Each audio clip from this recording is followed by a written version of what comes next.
சிவராத்திரியுடைய விழா ஏதோ பெரிய 4 கால கும்பாபிஷேக யாகம் செய்த மாதிரி ஒரு மகிழ்ச்சியா எங்க பார்த்தாலும் நம்ம அண்ணவரை உட்கார்ந்து இருக்காங்க, எங்க பார்த்தாலும் சீரியல் செட் போட்டு அடிச்சிடுறாங்க. ஒரே தொட்டமழைவெல்லாம் ஜொலிக்கிற கைலாய மலையை போல நம்ம அன்பர்கள்லாம் சேர்ந்து பின்னாடி வேற ஒரு கைலாய மலையுடைய அந்த கண்கொள்ளா காட்சி வச்சிருந்தார்கள்.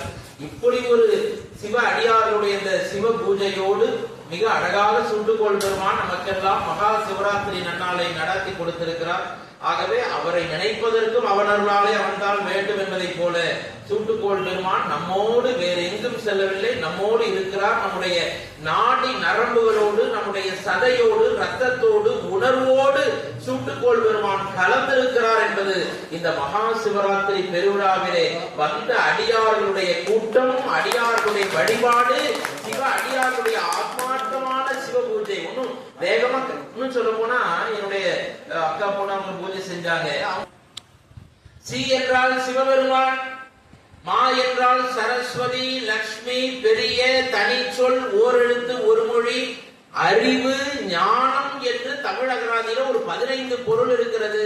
சிவபெருமானை பற்றிய ஞானம் பெற வேண்டும் என்று சொன்னால் அது இந்த மாசி மாதத்தில் வரக்கூடிய சிவராத்திரியினால் தான் நமக்கு சிவஞானம் கிட்டும் என்பதற்காகத்தான் சி மா என்பதை பிரட்டி போட்டு மாசி மாதம் என்று நம்முடைய முன்னோர்கள் மிக அழகாக வைத்திருக்கிறார்கள். இது சிவபெருமானுக்கு உகந்த மாதமாகவே இருக்கிறது.